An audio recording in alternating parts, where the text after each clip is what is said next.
Nilinaw po ng pamilya ng UP Manila student na si Cristel Tejada na hindi nila sinisisi ang eskwelahan sa pagpanaw ng kanilang anak. Nangako naman ang pamahalang lungsod ng Maynila na sasagutin nila ang lupang paglilibingan kay Cristel.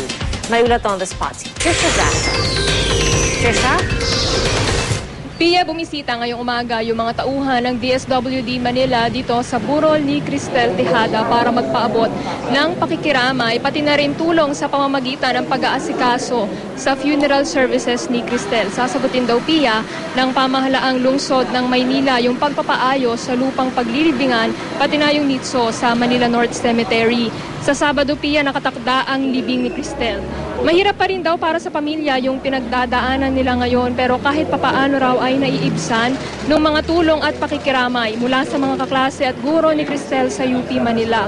Panawagan pa rin ng ina ng biktima na si Bless Tejada sana hindi mapunta sa wala yung buhay ng kanilang anak. Paglilinaw din ng pamilya, hindi nila sinisisi ang eskwelahan sa nangyari. Alam daw ni Ginang Tejada na mahal ng anak niyang si Cristel ang UP Manila.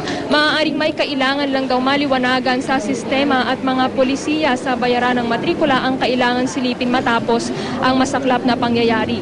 Masakit nga raw sa ina ang ginawa ng anak dahil behavioral science student si Cristel na ang sentro ng pag-aaral ay ang behavior o mga pag-uugali at kilos ng tao. Samantala, kaninang bandang 12:00 ng tanghali, Pia, ay nagtungo sa PGH Chapel ang mga magulang ni Cristel para dumalo sa misa na isinasagawa ng UP Manila para kay Cristel. At yan muna ang pinaka-latest mula rito, Pia. Maraming salamat, Trisha Zafra.